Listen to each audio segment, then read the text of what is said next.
बिस्मिल्लाहिर्रहमानिर्रहीम। अस्सलाम वालेकुम।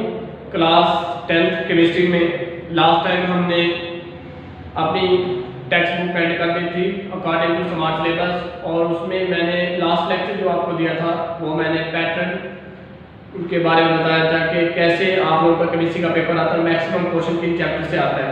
ठीक है, और हमने डिस्कस किया कि जो मेजर चैप्टर है केमिस्ट्री 10th क्लास में वो चैप्टर नंबर 12 था, जिसमें मैक्सिमम रिएक्शन है, बाकी चैप्टर में नॉर्मल रिएक्शन है। ठीक है बेटे, तो उसके बाद जैसे हमारे टेक्स्ट बुक एंड हुई हमने पैटर्न को डिस्कस किया। पैटर्न के बाद आज हमने चैप्टर नंबर 9 फर्स्ट चैप्टर का स्टार्ट करना है। ठीक है, फर्स्ट चैप्टर को स्टार्ट करना है। फर्स्ट चैप्टर क्या हमारे पास, chemical equilibrium. Chapter number 9 chemical equilibrium. ठीक है बेटे, इसमें अकॉर्डिंग टू अगर हम स्मार्ट सिलेबस की बात करें तो हमारे जो थ्योरी की टॉपिक है वो कंप्लीट ही है। नियर अबाउट अगर हम बात करें तो लास्ट इस चैप्टर के लास्ट में एक टॉपिक है न्यूमेरिकल वैल्यू ऑफ Kc। अगर उसने थ्योरी में मेंशन नहीं किया, जब हम लॉन्ग क्वेश्चन की बात करते हैं अकॉर्डिंग टू स्मार्ट सिलेबस के मुताबिक, देन वो न्यूमेरिकल वैल्यू हमारी आ जाती है। तो इसीलिए चैप्टर नंबर 1 में कुछ भी स्किप नहीं किया, जस्ट मैंने एंड के शॉर्ट है वो स्किप किए हुए, कुछ स्किप किए हुए, लेकिन थ्योरी में वो शॉर्ट हमें दिए गए हैं। तो इसलिए हम ये कह सकते हैं कि 10th क्लास केमिस्ट्री में जो चैप्टर नंबर 9 है ये नियर अबाउट कंप्लीट है according to short, long and MCQ.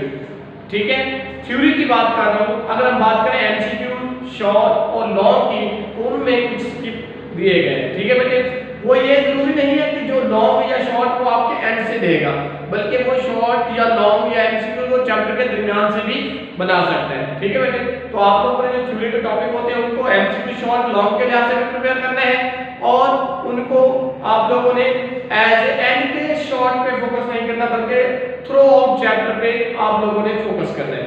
ठीक है बेटे, अब जो आप लोगों को असाइनमेंट दी गई है, जो आप लोगों को मिलनी है असाइनमेंट नंबर 2, ठीक है, इसमें जो आप लोगों के एमसीक्यू शॉर्ट है वो 15 शॉर्ट होंगे और 10 लॉन्ग होंगे। असाइनमेंट नंबर 2,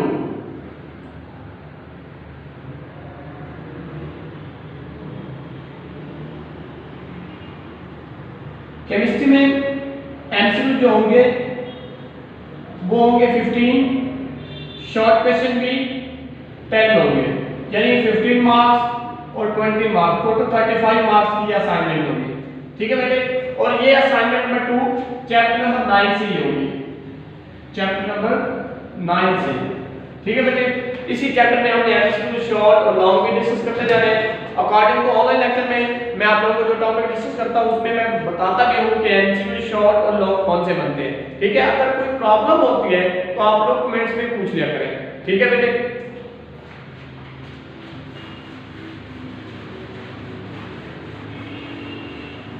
आज का हमारा लेक्चर है, इसमें जस्ट हमने दो मेजर चीजें डिस्कस करनी है। फर्स्ट रिएक्टेंट एंड प्रोडक्ट क्या चीज है, second reversible irreversible reaction. Just ये दो आर्टिकल डिस्कस करनी है। ठीक है बेटे, फर्स्ट ऑफ ऑल इस चैप्टर का नेम क्या है, chapter number 9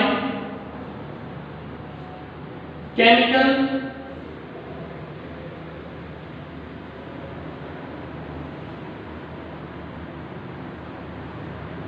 chemical equilibrium.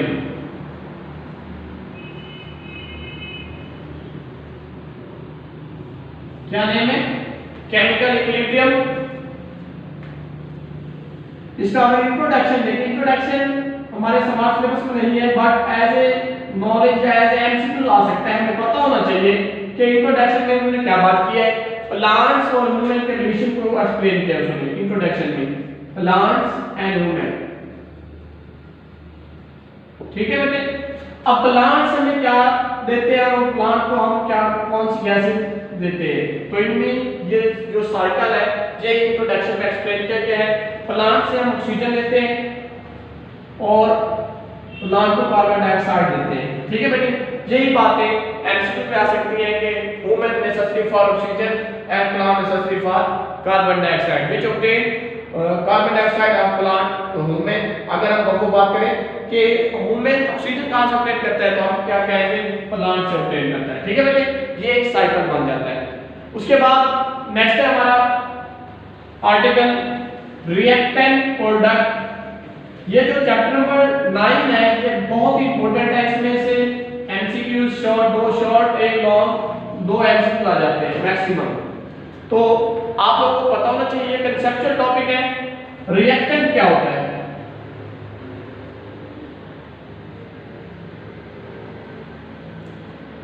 Reactant वो चीज होती है किसी भी केमिकल रिएक्शन में substance that combine is called reactant. क्या चीज? डेफिनेशन देखें पहले। इन अ केमिकल रिएक्शन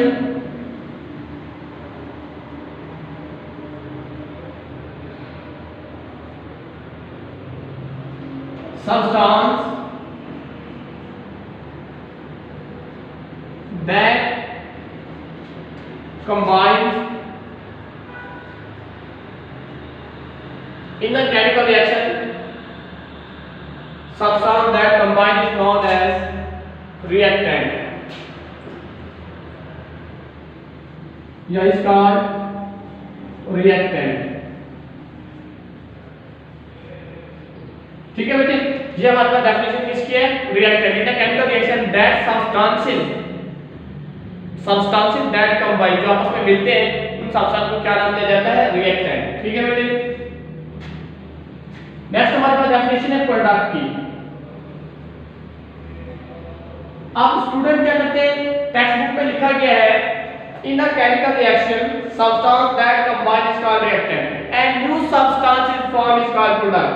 तो प्रोडक्ट की डेफिनेशन में लिख देते हैं new substance is form is called product. Wrong definition है, ये रॉन्ग डेफिनेशन होगी। आप लोगों ने कंप्लीट डेफिनेशन लिखनी है। कैसे लिखनी है? In a chemical reaction, chemical reaction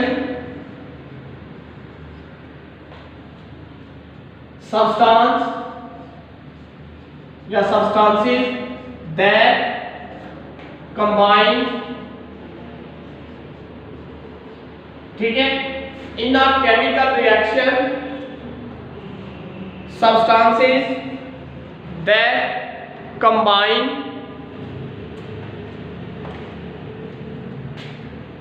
and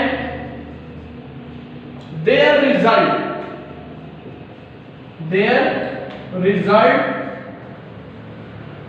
new substances are formed, new substances are formed is called product। ठीक है बेटे, ये डेफिनेशन हमारे पास किसकी हो गई? प्रोडक्ट की। स्टूडेंट यहां से लिख देते हैं new substance are called product. ये रॉन्ग डेफिनेशन होगी। कंप्लीट डेफिनेशन यही है in a chemical reaction substances that combine and their result new substance are form, यानी कि जो सब्सटेंस आपस में रिएक्ट करते हैं उनके रिजल्ट में जो न्यू सब्सटेंस बनता है उसे हम नाम देते हैं प्रोडक्ट का। अब इसके एग्जांपल देखते हैं, दो लोग के एग्जांपल देख लेते हैं।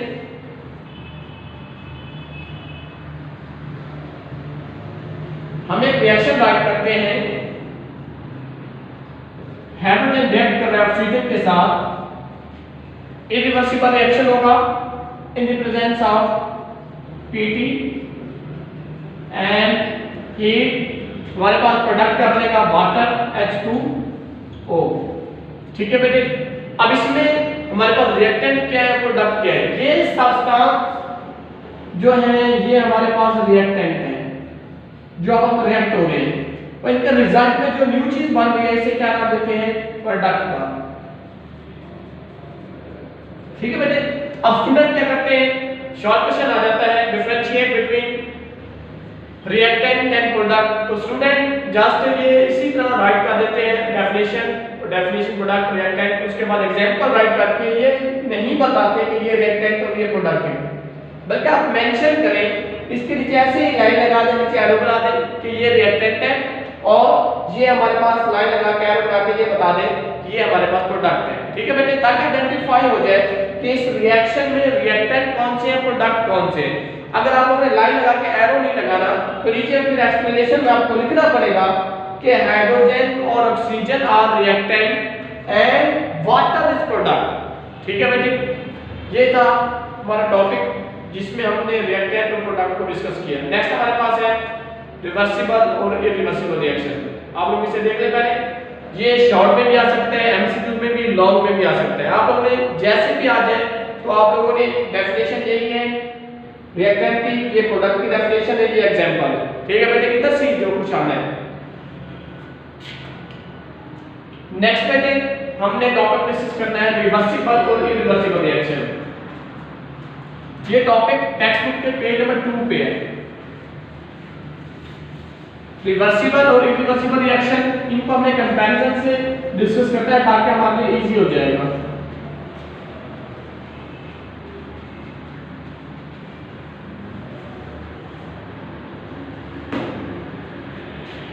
केमिकल इक्विलिब्रियम स्टेट चैप्टर का नेम केमिकल इक्विलिब्रियम।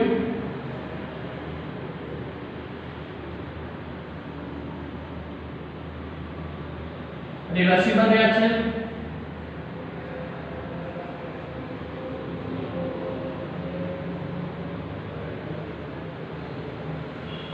नेक्स्ट हमारे पास irreversible reaction.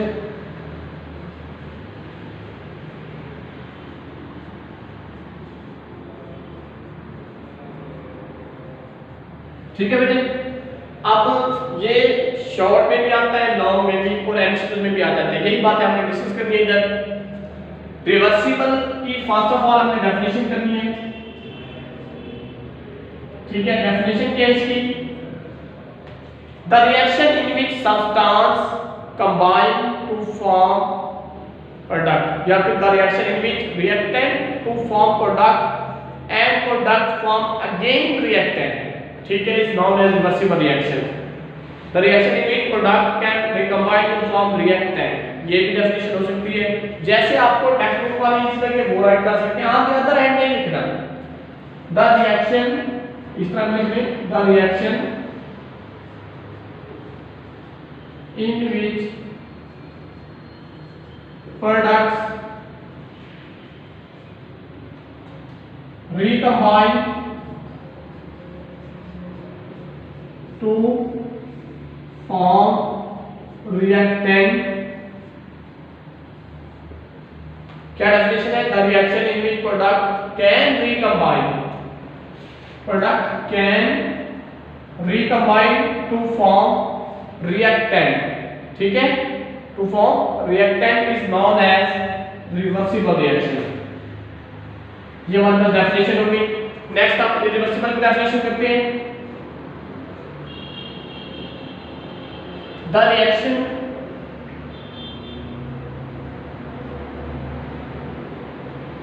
in which product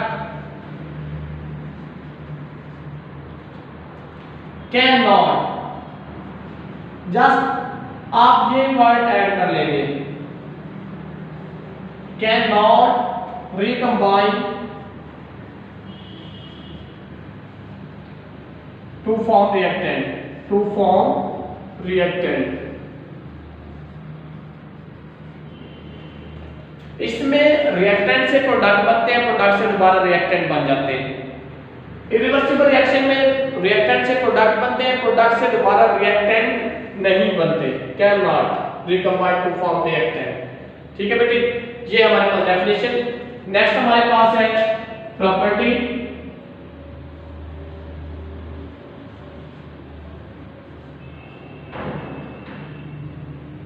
first property क्या है? Denoted by double arrow. तो इसमें क्या होगा? Denoted by single arrow. Second point इसमें होगा कि ये रिएक्टेंट से प्रोडक्ट बनाते हैं, प्रोडक्ट से दोबारा रिएक्टेंट बना देते हैं। जो आज का लेक्चर है बेसिक, हमने टेक्स्ट बुक का पेज नंबर 2 को ही डिस्कस कर रहे हैं। ठीक है, ये जो है प्रोसीड इन बोथ वे,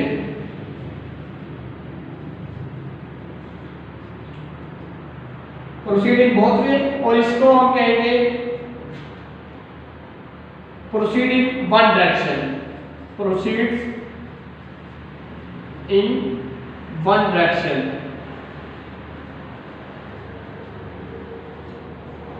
उसके बाद थर्ड पॉइंट हमारे पास है never goes to complete, never goes to complete. इसमें हम बात करेंगे थर्ड पॉइंट में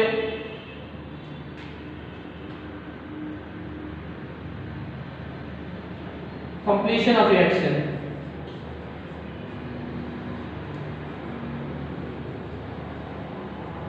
या spoke to complete, spoke to completion of reaction.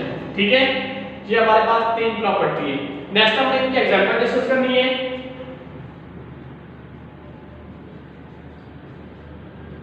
इसमें ऐसे एग्जांपल है जिसमें हमारे पास जो साइन और डबल एरो, ये देखिए हाइड्रोजन प्लस आयोडीन जब रिएक्ट करते हैं तो 2H बनता है, हाइड्रोजन आयोडाइड। ये इसके एग्जांपल है। इसके एग्जांपल की बात करें अगर हम, ये इसकी प्रॉपर्टी थी। अब एग्जांपल की बात करें तो इसमें हमारे पास जो एग्जांपल आएगी, यही जो हमने रिएक्टेंट और प्रोडक्ट में एग्जांपल दी थी वही राइट कर लेते हैं। 2 + O2 Pt प्लूटोनियम, हीट होगी इन द प्रेजेंस 2HO, ये हमारे पास वाटर प्रोडक्ट बन जाता है। ये हमारे पास रिएक्टेंट है और यही हमारे पास इरिवर्सिबल रिएक्शन भी है, क्योंकि हम हाइड्रोजन ऑक्सीजन रिएक्शन करते हैं तो वाटर बनता है, वाटर से दोबारा हाइड्रोजन और ऑक्सीजन को हम ऑब्टेन नहीं कर सकते। और अब इधर बात करें, हाइड्रोजन और आयोडीन जब रिएक्शन करते हैं हाइड्रोजन आयोडाइड बनता है।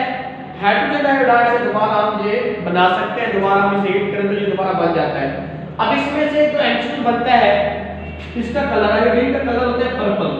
ये आप लोगों के जो 15 MCQ है उनमें से भी आपको में भी होगा ये। और हाइड्रोजन आयोडाइड का कलर होता है कलरलेस। उसके अलावा आपको ये भी पता होना चाहिए कैरिंग बोथ में नेवर गो टू कंप्लीट। इसमें क्या होता है, carrying one direction and never go to complete. उसके अलावा नेक्स्ट एमसीक्यू बनता है represented by single arrow, represented by double arrow. ठीक है बेटे। उसके बाद डेफिनेशन भी एमसीक्यू में आ सकती है। The reaction in which product can recombine to form reactant is known as dash, ये एमसीक्यू में आ सकती है। ठीक है बेटे, आप लोगों ने ये टॉपिक दोनों अच्छी तरह कर लेने हैं। दोनों में से एग्जाम में वन टॉपिक आता है, रिएक्टेंट या प्रोडक्ट या फिर रिवर्सिबल और रिवर्सिबल। आज के लेक्चर में एग्जाम में वन शॉट या वन लॉन्ग आ जाता है और एक एमसीक्यू भी। ठीक है बेटे, आप इसे अच्छी तरह प्रिपेयर कर लेंगे। अगर आज के लेक्चर में आप लोगों को कोई प्रॉब्लम है तो आप लोग कमेंट में पूछ सकते हैं। ओके बेटे, अल्लाह हाफिज।